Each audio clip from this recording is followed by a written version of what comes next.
Hi friends, Siragadikka ஆசை serial இனி வரப்போகிற எபிசோட்ஸ்க்கான ப்ரோமோ தான் இந்த வீடியோவில் பார்க்க போகிறோம். வாங்க ஃப்ரெண்ட்ஸ் பார்க்கலாம். முத்து மீனாவை கூப்பிட்டு பார்த்தாங்க. ஆனால் மீனா என்னுடைய திருப்திக்காக கொஞ்ச நாள் என்னை இங்கேயே விட்டுருங்க அப்படின்னு சொன்னதுனால முத்து அவங்கள அங்கேயே விட்டுட்டு வந்துட்டாங்க. எல்லாம் அப்பாவோட நல்லதுக்காக தான். முதல்ல அம்மா அந்த சாமியார் அம்மா சொன்னதை நம்பினாங்க. ஆனால் இப்போது மீனாவும் நம்ப ஆரம்பிச்சிட்டா. அவங்களுக்கு இருக்கிற அந்த நம்பிக்கையை நம்மளால் கண்டிப்பாக உடைக்க முடியாது. அம்மா எந்த அளவுக்கு பிடிவாதம் பிடிக்கிறாங்களோ அதே அளவுக்கு தான் மீனாவும் பிடிவாதம் பிடிப்பா. அப்பாவுக்கு இப்படி ஆன காரணத்தை வச்சுக்கிட்டு அதனால பேசாமல் கொஞ்ச நாள் இங்கே இருக்கட்டும் அப்படின்னு முத்துவும் அங்கேயே விட்டுட்டு வந்து வீட்டுக்கு வந்தா முத்து கையை வீசிட்டு வரதை பார்த்துட்டு அண்ணாமலை முத்துவை கூப்பிடுறாங்க. முத்து, உன்னை எங்கே போயிட்டு வர சொன்னேன், நீ எங்கே இப்படி தனியாக வந்திருக்க அப்படின்னு கேட்கவும் மீனா எங்கே அப்படின்னு கேட்குறாங்க. அது அப்படின்னு முடிக்கிறாங்க. முத்து இருந்துக்கிட்டு உனக்கிட்ட என்ன நான் சொல்லி அனுப்பிச்சேன், நீ என்ன பண்ணிட்டு வந்திருக்க அப்படின்னு கேட்கவும் விஜயா வந்துட்டு ஏங்க நீங்கள் அமைதியாகவே இருக்க மாட்டீங்களா, அவள் தான் போனவளாவே இருக்கட்டும்ல, அவளை எதுக்கு இப்போ கூட்டிகிட்டு வர சொல்லிட்டு இருக்கீங்க, ஓ நீங்கள் இவனை அதுக்கு தான் அனுப்புனீங்களா அப்படின்னு சொல்லிட்டு இங்கே விஜயாவும் முத்துவை பார்த்து கேட்டுட்ருக்காங்க. என்னடா நான் சொன்னதெல்லாம் ஞாபகம் இருந்துச்சா, அவர் உனக்கு முக்கியம்னா அவளை கூட்டிகிட்டு வர வேண்டான்னு சொன்னேன், என்ன திரும்ப அவளை கூட்டிகிட்டு வந்திருக்கியா, வெளியே நின்றுட்டு இருக்காளா அப்படின்னலாம் விஜயா வந்து பேசவும் பயப்படாதீங்க, நான் மீனாவை கூட்டிகிட்டு வர்றேன் அப்படின்னு சொல்கிறாங்க. இப்போ தான் எனக்கு நிம்மதியாக இருக்குது அப்படின்னு விஜயா சொல்லிட்டு இருக்காங்க. அப்போ தான் அண்ணாமலை இருந்துக்கிட்டு என்ன சொல்கிற முத்து அப்படின்னு கேட்குறாங்க. ஆமாப்பா, அவளும் இப்போது அம்மா மாதிரியே உங்களுக்கு இப்படி ஆனதுக்கு அப்புறமா இதை நம்ப ஆரம்பிச்சிட்டா. என்னால் மீனாவை கன்வின்ஸ் பண்ண முடியலப்பா, நான் எவ்வளவோ கூப்பிட்டு பார்த்தேன், ஆனால் வரல. உங்கள் மேலே அவள் அதிக அளவு அன்பும் பாசம் வச்சுருக்காப்பா, உங்களுக்கு இப்படி ஆனதுனால ஒரு விதத்தில் இதுக்கு நானும் காரணம் அப்படின்னு அவளும் நம்ப ஆரம்பிச்சிட்டா. அதனால் அவள் நான் எவ்வளோ கூப்பிட்டாலும் வரமாட்டேன்னு சொல்லிட்டாப்பா. சரி கொஞ்ச நாள் அங்கேயே இருக்கட்டும்னு விட்டுட்டு வந்திருக்கேன்ப்பா அப்படின்னு சொல்கிறாங்க. முத்து, என்ன சொல்கிற நீ அப்படின்னு. ஆமாப்பா, மீனா விட்டுட்டு கண்டிப்பாக என்னால் இருக்க முடியாது, போனால் போகட்டும்னு ஒரு நாள் தான் இருந்துட்டு எப்படியாச்சும் சீக்கிரமாக வந்துடுன்னு சொல்லிட்டு வந்திருக்கேன்ப்பா. அவள் என்ன முடிவு எடுக்கிறாளோ ஆனால் அவளை தான்ப்பா கேட்டு தெரிஞ்சுக்கணும் அப்படின்னு முத்து சொல்லவும் இப்போது ரவி இருந்துக்கிட்டு என்ன முத்து, அண்ணி எப்படி சொன்னால் நீ அப்படியே விட்டுட்டு வந்துடுவியா, ஏதாச்சும் சொல்லி கூட்டிகிட்டு வந்திருக்கலாம்ல அப்படின்னு சொல்கிறாங்க. அப்பா எவ்வளோ தூரம் சொல்லி கூட்டிகிட்டு வராமையே வந்திருக்கியே, அவரு அண்ணியை நினச்சி வருத்தப்பட மாட்டாரா அப்படின்னு கேட்குறாங்க. அதெல்லாம் யாரும் இங்கே அவளை பற்றி வருத்தப்பட தேவையில்லை, என் புருஷனை பார்த்துக்க நான் இருக்கேன், என் புருஷனை நான் பார்த்துப்பேன், யாரை நினச்சோம் யாரும் கவலைப்பட வேண்டாம். நீ என்னடா அவனே விட்டுட்டு வந்திருக்கான்ல, அது வரைக்கும் சந்தோஷம்னு விட்டுட்டு வேலையை பாருடா, அவன் வாழ்க்கையில் இதுதான் ஒரு உருப்படியான விஷயம் செஞ்சுருக்கான், பேசாமல் எல்லாரும் அமைதியாக போய் அவங்க வேலையை பாருங்க அப்படின்னு சொல்கிறாங்க. இங்கே பாரு, நீ செஞ்ச காரியத்தினால இந்த வீட்டுக்கு நல்லது நடக்க போகுதுன்னு நீ நினச்சிட்டு இருக்க. முதல்ல மனோஜ் ரோகிணி தப்பு பண்ணி வீட்டை விட்டு வெளியில் போயிட்டா, அடுத்து ஸ்ருதி கோவப்பட்டு சண்டை போட்டுட்டு வெளியில் போயிட்டா, இப்போ நீயும் எப்படி திட்டி சண்டை போட்டு வீட்டை விட்டு வெளியில் அனுப்பிட்ட. இந்த வீட்டில் இப்போ வீட்டு மருமகள்கள்னு யாருமே இல்லை, எல்லாம் நம்ம பிள்ளைகளும் நாம மட்டும்தான் இருக்கோம், இதுதான் உன் குடும்பத்துக்கு நல்லதா அப்படின்னு சொல்கிறாங்க. ஏங்க அவள் வீட்டை விட்டு வெளியில் போயிட்டால, இதுக்கப்புறம் எல்லாமே நல்லதாகவே நடக்கும், மனோஜுக்கு டிவோர்ஸும் கிடைச்சிடும், ரவியையும் ஸ்ருதியை புரிஞ்சுக்கிட்டு வீட்டுக்கு வந்துடுவா, அதுக்கப்புறம் மனோஜுக்கு நான் வேற ஒரு நல்ல பொண்ணை பார்த்து அவனுக்கு நான் கல்யாணம் பண்ணி வைப்பேன், எல்லாம் சரியா போயிடும் அப்படின்னு சொல்றாங்க. சரி, எல்லா பிரச்சனையும் சரியாயிடுச்சுன்னா திரும்பவும் மீனாவை இந்த வீட்டுக்கு கூட்டிட்டு வந்துடலாம் அப்படின்னு சொல்லிட்டு அண்ணாமலை சொல்றாரு. ஏங்க அது எப்படிங்க, அவன் இந்த வீட்டை விட்டு போறதுனால தான் இத்தனை நன்மைகளும் நடக்க போகுது, இதெல்லாம் நடந்து முடிஞ்சதுக்கு அப்புறமா அவளை திரும்பவும் கூட்டிட்டு வந்தா குடும்பத்துக்குள்ள திரும்பவும் பிரச்சனை வராதா அப்படின்னு. ஓ அப்படிங்க நிரந்தரமாவே மீனாவை வீட்டை விட்டு வெளியில அனுப்புறேனே முடிவு பண்ணிட்டீங்களா அப்படின்னு சொல்லிட்டு முத்து கேட்கவும், பின்ன எதுக்காக அவள் வீட்டை விட்டு போக சொல்லியிருக்கு, போனவளாவே இருக்கட்டும், திரும்பலாம் இந்த வீட்டுக்கு வர வேண்டாம் அப்படின்னு சொல்றாங்க. இங்க பாருங்க, நீங்க நான் அப்பா மேலே வச்சிருக்கிற பாசம் உண்மைனா அவளை அங்கேயே விட்டுட்டு வர சொன்னீங்கன்னு சொல்லிட்டு நான் அப்பாவுடைய நல்லதுக்காக தான் அவளை அங்கே விட்டுட்டு வந்திருக்கேன், போனா போகட்டும், ஒரு கொஞ்ச நாளைக்குன்னு நிரந்தரமாக மீனா அங்கே விட்டுட்டு வரல, இனி ஒரு வாரத்துலையோ இல்லை 2-3 நாளிலையோ திருப்பி மீனா இந்த வீட்டுக்கு வருவா, நான் அவளை இந்த வீட்டுக்கு கூட்டிகிட்டு வருவேன், நீங்கள் விட்டா காலம் பூரா மீனா அங்கேயே இருந்தால் கூட சந்தோஷப்படுவீங்க, அப்படிப்பட்ட ஆள் தான் நீங்கள், மீனா அவங்களுக்கு கண்டவே பிடிக்காது, இப்போது அப்பாவுக்கு இப்படி ஆனது ஒரு காரணம், இதெல்லாத்தையும் வச்சுக்கிட்டு நீங்கள் நிரந்தரமாக மீனாவை அங்கேயே இருந்தாலே இருக்கட்டும்னு சொல்வீங்க, அதெல்லாம் நடக்காது, கனவுல கூட காணாதீங்க அப்படின்னு சொல்கிறாங்க. ஏங்க இவன் எனக்கு என்ன நான் சொல்கிறது புரியுதா இல்லையா அப்படின்னு.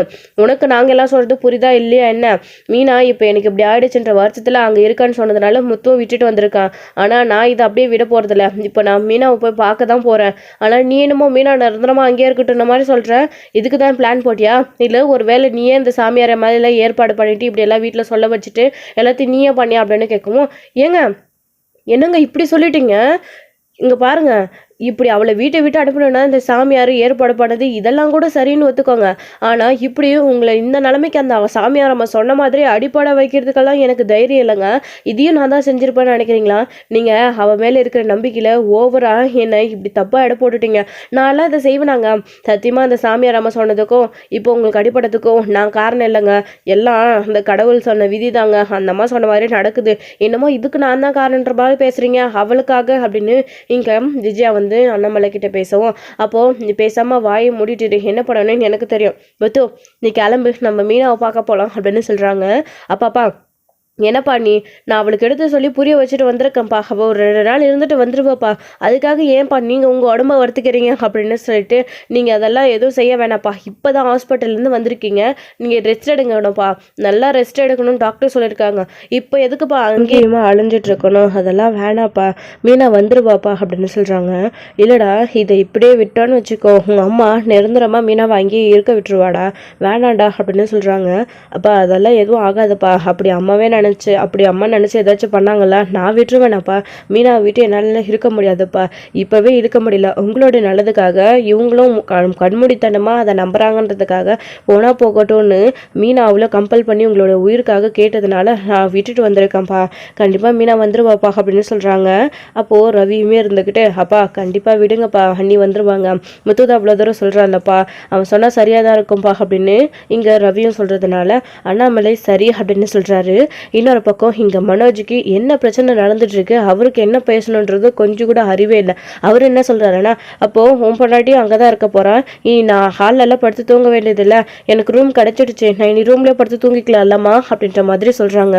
டி என்ன இடத்துல என்ன பேசணும்னு உனக்கு விவசாயா இல்லையாடா? இங்க என்ன பிரச்சனை நடந்துட்டு இருக்கு?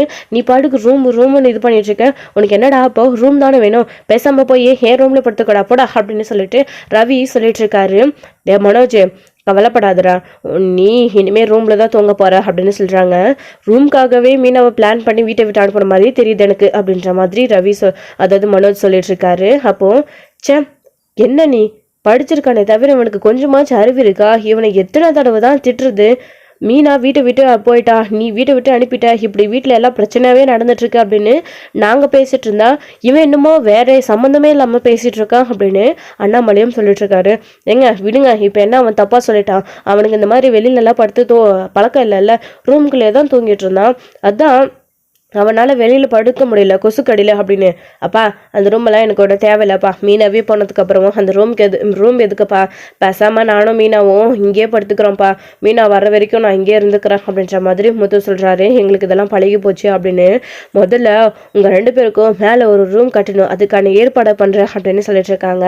ஏங்க இப்போ எதுக்கு தேவையில்லாத செலவு? அவள் தான் திரும்பி வரப்போகிறது இல்லைல்ல, அப்புறம் எதுக்குங்க? அதான் ரவிக்கும் ஒரு ரூம் இருக்குது, ஸ்ருதிக்கும் இன்னொரு பக்கம் மனோஜுக்கும் வரப்போகிற பொண்ணுக்கும் ஒரு ரூம் இருக்குது, போதுங்க நமக்கு ஒரு ரூம் இருக்குது அப்படின்னு சொல்லவும், இங்கே பாரு விஜயா, இதுக்கு மேலே ஏதாச்சும் பேசினா நான் டென்ஷன் ஆகிடுவேன் அப்படின்னு கொஞ்சம் அண்ணாமலை கத்தி பேசின உடனே அவருக்கு பெயின் வந்துடுது தலையில் வந்துட்டு. அம்மா கொஞ்ச நேரம் உங்கள் வாயை மூடிட்டு நீங்கள் அமைதியாக போகிறீங்களா, அப்போ டிஸ்டர்ப் பண்ணாத அப்படின்னு சொல்லிட்டு ரவியும் முத்துவும் திட்டுறாங்க.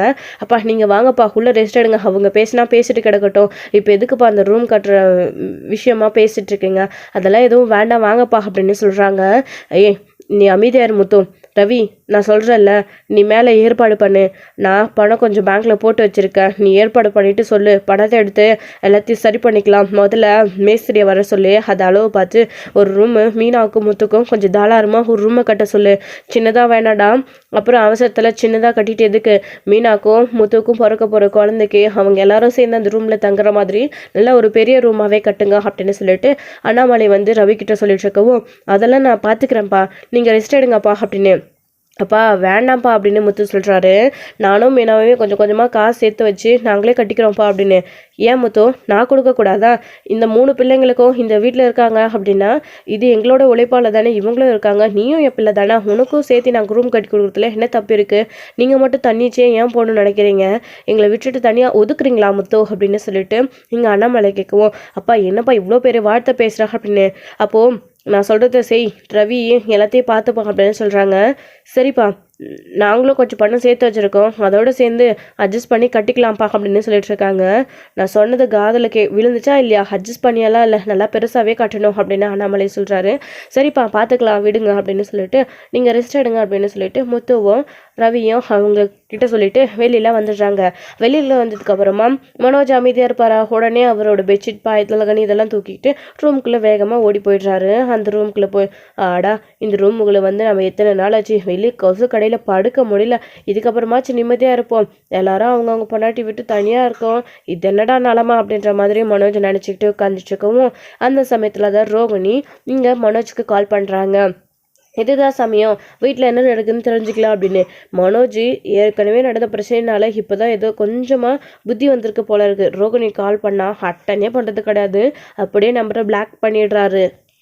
அதுக்கப்புறமா தான் மனோஜ் ஃபோன் எடுக்கல, பிளாக் பண்ணிட்டாரு அப்படின்னு உடனே இங்கே சிந்தாமணிக்கு ஃபோன் பண்ணி விஷயத்த சொல்கிறாங்க ரோகிணி. நான் வீட்டுக்கு போயிட்டு அங்கே என்ன நிலவரம், மீனா அங்கே இருக்காளா இல்லையா, வீட்டை விட்டு போயிட்டாளா, என்ன நடக்குதுன்னு பார்த்துட்டு வந்துடுறா அப்படின்னு சொல்லிட்டு சிந்தாமணி அங்கே கிளம்பி வராங்க. இங்கே வந்த உடனே மாஸ்டர் அப்படின்னு வீட்டுக்குள்ளே வராங்க. வாங்க சிந்தாமணி என்ன பண்ணிட்டு இருக்கீங்க அப்படின்னு சொல்லிட்டு அவங்க விஜயாவை பார்த்து கேட்கும். வேற என்ன சமையல் வேலையெல்லாம் செஞ்சுட்ருக்க அப்படின்னு. அப்போ இதுதான் சமயம் போட்டு வாங்கிடுதா அப்படின்னு. என்ன மாஸ்டர் அண்ணன் எப்படி இருக்காரு, சமையல் வேலையெல்லாம் நீங்கள் ஏன் செஞ்சுட்ருக்கீங்க, அண்ணனை பார்த்துக்க வேண்டியது தானே அப்படின்னு சொல்லிட்டு கேட்கவும், என்ன பண்ணுறது நம்ம வீட்டு வேலையை நாம் தானே பார்க்கணும், அவர் சுமாராக இருக்காரு, அங்கே பாருங்கள் உள்ளதான் படுத்து ரெஸ்ட் எடுத்துகிட்டு இருக்காங்க அப்படின்னு தான். என்ன மாஸ்டர் நீங்கள் அண்ணனை கவனிச்சிக்காமல் இப்படி சாப்பாடு வேலையெல்லாம் செஞ்சுட்ருக்கீங்க, உங்கள் வீட்டு வேலை தான், ஆனால் இங்கே நீனாலும் ஒருத்தர் இருந்தாலும் எல்லாத்தையும் செய்கிறதுக்கு அவ இல்லையா அப்படின்னு. என்ன சிந்தாமணி இப்படி சொல்கிறீங்க, இவ்வளோ ஆனதுக்கு அப்புறமா அவளை எப்படி நான் வீட்டுக்குள்ளே விட்டு வைப்பேன், அவள் கேட்ட கேள்வியில் ஆஸ்பத்திரியிலேருந்தே அவள் அப்படியே அவள் அம்மா வீட்டுக்கு ஓடி போயிட்டா, அவள் இங்கே இல்லை, நான் தானே எல்லாத்தையும் செஞ்சாகணும், அவருக்கு சாப்பாடு கொடுக்குறோம், பசங்க இருக்காங்க அப்படின்னு சொல்லிட்டு இருக்கவும், ஓ அப்படியா மாஸ்டர், இதுக்கப்புறம் உங்களுக்கு எல்லாமே நல்லதாகவே நடக்கும், நீங்கள் கவலைப்படாதீங்க மாஸ்டர் அப்படின்னு சிந்தாமணி சொல்லிட்டு இருக்காங்க. ஒரு பக்கம் அவங்களுமே இப்போதான் நிம்மதியாக இருக்குது எனக்கு கொஞ்சம் மனசு அப்படின்னு விஜயாவும் சொல்லிட்டு இருக்காங்க. சிந்தாமணி மனசுக்குள்ள எப்படியோ நம்ம நினச்சது நடந்துருச்சு, அவள் வீட்டை விட்டு போயிட்டா, ஆனால் இந்த முத்து அப்படின்னு சொல்லிட்டு யோசிக்கிறாங்க. மாஸ்டர் வீட்டை விட்டு மீனா போயிட்டு தான் சொல்கிறீங்க, ஆனால் முத்து எப்படி அமைதியாக இருப்பார், உங்கள் பிள்ளை கூட்டிட்டு வந்திருப்பாரு இந்நேரம் அப்படின்னவும், அதெல்லாம் இல்லை, அவங்கிட்டையும் நான் நல்லா பேசிட்டேன், அவளை என்னை வீட்டுக்கே கூட்டிகிட்டு வரக்கூடாதுன்னு, அவனும் அப்பா மேலே இருக்கிற பாசத்தில் போய் கூப்பிட்டு பார்த்தான், அவளும் வரமாட்டேன்னு சொல்லிட்டா, சரி கழுத கிடக்கணும்னு அவனும் விட்டுட்டு வந்திருக்கான், கூட்டிகிட்டு வரல, இதுக்கப்புறமும் கூட்டிகிட்டு வரணும்னு நினச்சா அவ்வளோதான், நான் விட மாட்டேன் அப்படின்னு சொல்கிறாங்க. அப்போ உங்கள் பிள்ளை மாஸ்டர் அப்படின்னு சொல்லவும், அவனும் இங்கே தான் இருப்பான், அவள் கூடவே போய் அவனும் எடுத்துருவான்னு பார்த்தீங்களா, அப்படியே இருந்தால் கூட நல்லதுன்னு தான் நினச்சேன், ஆனால் இங்கே தான் இருக்கான், அவன் அப்பா வீட்டு அவன் போக மாட்டான்ல, அவன் இல்லாமல் இருக்க மாட்டார்ல, அதனால தான் அப்படின்ற மாதிரி விஜயா சொல்லிட்டு இருக்கவும், அப்போ முத்து இங்கே தான் இருக்கான், சரி அடுத்து அவனை வீட்டை விட்டு வெளியில் அனுப்ப ஏதாச்சும் ஒரு ஐடியா பண்ணலாம் அப்படின்ற மாதிரி இங்கே யோசிச்சுட்டு இருக்காங்க சிந்தாமணி. சரிங்க மாஸ்டர் இந்தாங்க, இதில் பழம் ஃப்ரூட்ஸ் எல்லாம் இருக்குது, சும்மா தான் நான் எப்படி இருக்காரு அண்ணன் பார்த்துட்டு போலான்னு வந்தேன், அவர் ரெஸ்ட் எடுக்கிறாருல, ரெஸ்ட் எடுக்கட்டும், நான் வரேன் மாஸ்டர் அப்படின்னு சொல்லிட்டு சிந்தாமணியும் அங்கேருந்து கிளம்பி போயிடுறாங்க. எங்கிருந்தோ வந்து இப்படி நம்ம புருஷன் மேலே அக்கறையாக பெரியெல்லாம் பார்த்துட்டு போகிற நிலமை வந்துருச்சு அவருக்கு அப்படின்ற மாதிரி விஜயா யோசிச்சுக்கிட்டு அப்படியே கிச்சனில் போயிட்டு வழக்கமான சமைக்க ஆரம்பிச்சிட்டாங்க. கிச்சனில் எல்லா வேலையும் செய்கிறப்போ தான் மீனா இல்லாத அருமை விஜயாவுக்கு இதுக்கப்புறம் தான் கண்டிப்பாக புரிய வரும். இது வரைக்கும் ஒரு வேலைக்காரி மாதிரி மீனாவை கொஞ்சம் கூட மதிக்காமல் வேலை வாங்கிட்டு இருந்தாங்க. இன்னொரு சைடு என்னதான் விஜய் அப்படியெல்லாம் குடும்பப்படுத்தினாலும் மீனா இது நம்மளோட வீடு அப்படின்னு எல்லாத்தையும் புரிஞ்சு தான் செஞ்சுட்டு இருந்தாங்க. அப்புறம் தான் இன்னொரு சைடு ரோகிணிக்கு கால் பண்ணி சிந்தாமணி விஷயத்த சொல்கிறாங்க. இனி நீ ஆட்டத்தை ஆரம்பிக்கலாம், இங்கே மீனா இல்லை, அவள் வீட்டை விட்டு வெளியில் போயிட்டா, முத்து இங்கே தான் இருக்கான், ஆனால் முத்து வேலை எதுவும் பண்ண முடியாது, நீ எப்படியாச்சும் மனோஜை கொஞ்சம் கொஞ்சமாக உன் பக்கம் இழுக்க பாரு, முத்துவையும் அப்படின்னு கூடிய சீக்கிரம் இங்கேருந்து எப்படி அனுப்புறதுன்னு ஐடியா பண்ணலை அப்படின்னு சொல்கிறாங்க. சரிங்க ஆண்டி, மனோஜ் ஃபோனை எடுக்க மாட்டேன்ற, உன்னை இதுக்கப்புறம் பார்த்துக்கிறேன் அப்படின்னு ரோகிணி மனோஜ்க்கு ஏதோ பெரிய செக்மேட் வச்சுருக்காங்க. ஸோ என்ன நடக்க போகுது அப்படின்றதெல்லாம் வெயிட் பண்ணி நெக்ஸ்ட் வீடியோவில் பார்க்கலாம். தேங்க்யூ. இந்த வீடியோ உங்களுக்கு பிடிச்சிருந்தா லைக் பண்ணுங்கள், ஷேர் பண்ணுங்கள், கமெண்ட் பண்ணுங்கள், மறக்காமல் பெல் ஐக்கானை கிளிக் பண்ணி வச்சுக்கோங்க.